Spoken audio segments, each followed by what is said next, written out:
Assalamualaikum warahmatullahi wabarakatuh. Apa kabar semuanya? Semoga kalian masih dalam keadaan sehat. Ya, kali ini kita akan melanjutkan materi kita, yaitu materi gelombang. Yang sebelumnya kita sudah bahas gelombang untuk gelombang berjalan gitu ya. Nah, kita sekarang sudah sampai pada gelombang stasioner ya, atau gelombang diam. Nah, apa sebenarnya yang dimaksud dengan gelombang stasioner? Ya, itu kalau pada gelombang berjalan itu amplitudonya tetap, gitu ya, amplitudonya tetap. Nah, maka untuk gelombang diam atau gelombang stasioner itu amplitudonya berubah. Nah, apa yang akan dibahas pada gelombang diam ini, yang pertama adalah bagaimana pola gelombang stasioner untuk ujung tetap ya. Di sini sudah kita sediakan gambar sederhana ya. Nah, ini ada, jadi saya tulis dulu, ini adalah untuk gelombang stasioner, ini ujung, oke, ujung tetap ya, ujung tetap ya, untuk ujung tetap ya, di sini maksudnya. Jadi ketika ini digetarkan dari sebelah kiri, itu ada gelombang datang ke sana lah gitu ya, sampai pada ujung yang sebelah kanan ini kan ditali tetap gitu ya, dia tidak bisa ke atas dan ke bawah. Nah, kemudian setelah ini nyampe pada ujung yang sebelah kanan, dia akan terpantul kembali ya gitu, terpantul kembali sehingga membentuk pola gelombang gelombang stasioner gitu. Nah, angka seperti ini, sehingga komponen untuk gelombang stasioner itu perlu diperhatikan ada dua, yaitu komponen untuk gelombang datang pada arah ke kanan ini ya, ke arah ke kanan, dan gelombang pada arah ke kiri. Jadi ada ke kanan dan ke kiri. Nah, gitu. Nah, dengan demikian tentunya kita ingat di pembahasan sebelumnya kita harus meninjau dan melihat ulang secara detail langkah demi langkah untuk mengetahui persamaan, bagaimana persamaan gelombang datang dan bagaimana untuk gelombang pantulnya. Oke, kita mulai. Jadi di sini saya punya titik, kita beri nama titik O ya. Titiknya adalah titik O. Kemudian saya mengambil sebuah titik ya, titik itu misalkan saya ambil di sebelah sini, nah gitu. Nah, titik itu saya ambil di sini. Nah, ini saya beri nama titik P. Nah, gitu. OP.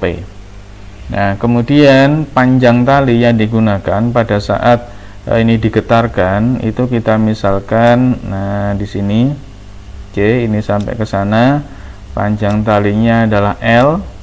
Kemudian dari ujung pemantul situ sampai ke sebelah sana, oke, kita beri nama X.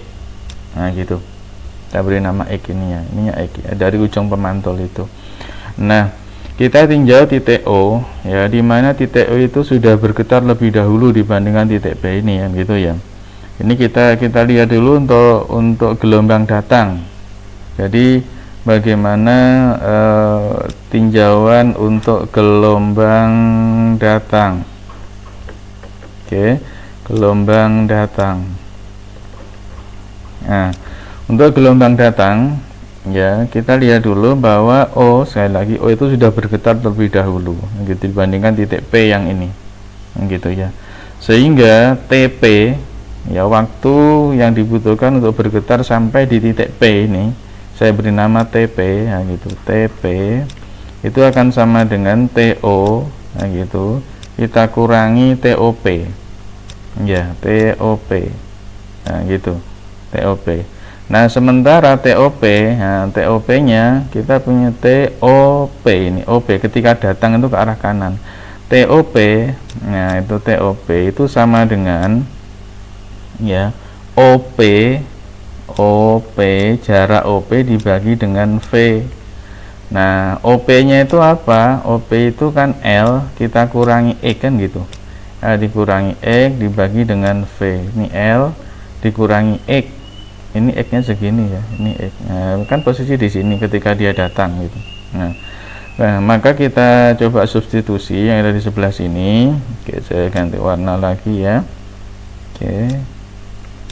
Nah, berarti ini kan jadinya adalah T, kita kurangi ya, kita kurangi L, kita kurangi X, kita bagi dengan V kan gitu. Berarti kita bagi dengan V, itu adalah TP gitu. Nah, ini TP. Sehingga fase ya, fase. Jadi fase gelombangnya yang kita rumuskan sebagai T P, nah gitu, kita bagi dengan periodenya T. Nah, kita bisa tuliskan ya TP.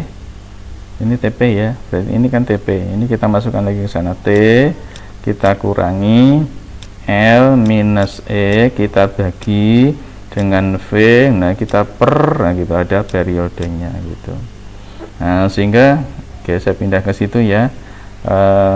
Apa namanya, fase ya, fase di titik P. Nah, ini fase si P itu akan sama dengan T kecil, nah kita bagi dengan T besar.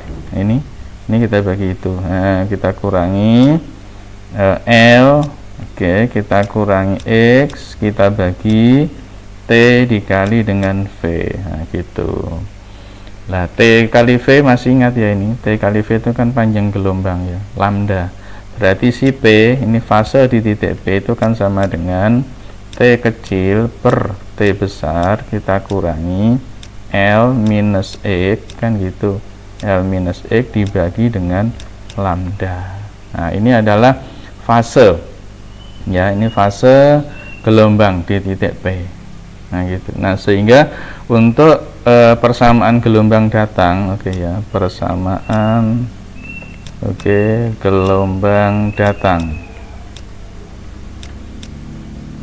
Oke, persamaan gelombang datang kita tuliskan Y. Oke, saya pakai yang merah aja gitu. Berarti Y itu akan sama dengan YD ya. Nah, Y datang gitu. Y sama dengan A, oke, sinus, oke, asin 2pi, nah, 2pi C, 2pi C, nah gitu ya. C nya kan ini si P ini, 2pi C, nah 2pi C gitu. Nah, sehingga kalau saya tulis secara lengkap, Y datangnya adalah A sin, nah gitu, A sin 2pi, oke, 2pi buka kurung T kecil per T besar, kita kurangi L minus E, kita bagi dengan apa, lambda ya, kita bagi dengan lambda gitu ya, kita bagi dengan lambda. Tadi ini lambda ini ya. Oke, baik, ini kita bagi dengan lambda. Saya tutup kurungnya gitu. Nah, ini adalah persamaan gelombang datang ya, persamaan gelombang datang. Jadi ini yang perlu kita pahami, gelombang datang. Nah, kita juga perlu mencari persamaan gelombang pantulnya, yaitu yang warna kuning ini. Jadi setelah dia nyampe pada ujung pemantul, dia balik gitu ya, titik P. Nah, sehingga bagaimana untuk persamaan gelombang, saya pindah ke atas ini ya, persamaan gelombang pantul. Persamaan gelombang pantulnya berarti apa yang beda? Berarti untuk titik P gitu ya. Untuk titik P kita perlu tinjau ulang, titik P itu sama dengan L gitu ya. L di sana L. Oke, yang ini ya. Masih ada T ya. Masih ada T. Coba. Saya hapus dulu yang ini. TP itu adalah T gitu ya. T kita kurangi, nah kita kurangi O gitu. O P plus X kan gitu ya. Jadi ini ya. Ini ditambahkan itu berarti kan L plus X gitu. Jadi L plus X, kalau tadi L min X, nah sekarang L plus X. Oke, saya ganti ini L plus X. Oke, kita bagi dengan V gitu. Oke, L plus X dibagi V. Nah, dengan demikian maka untuk fase di titik P pada saat gelombang pantulnya juga akan beda. Jadinya apa? T kecil per T besar kita kurangi gitu kan, fasenya L ya, L plus X kan sekarang, L plus X dibagi dengan TV ya gitu, TV. Nah, TV itu apa? Lambda, otomatis si P nya si P. Nah, itu akan sama dengan T kecil per T besar minus L ditambah X. Nah gitu, ini L ya, L ditambah X kita bagi dengan V.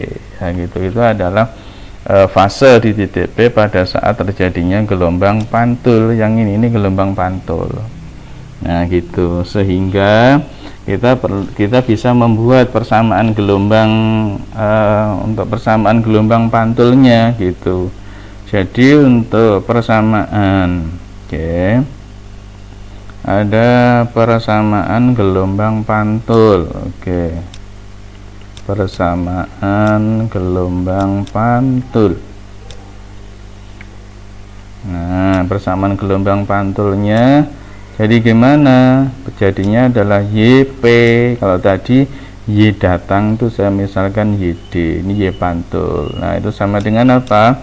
Sama dengan A sin, nah gitu, A sin 2pi, nah, buka kurung, T kecil kita bagi dengan T besar dikurangi L plus X, nah gitu, dibagi lambda. Nah, ini adalah persamaan gelombang pantul gitu.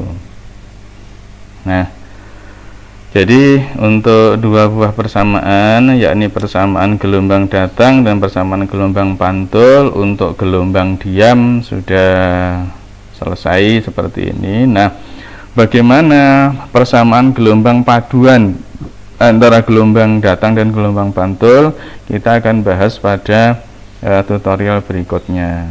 Baik, tetap semangat dalam belajar. Assalamualaikum warahmatullahi wabarakatuh.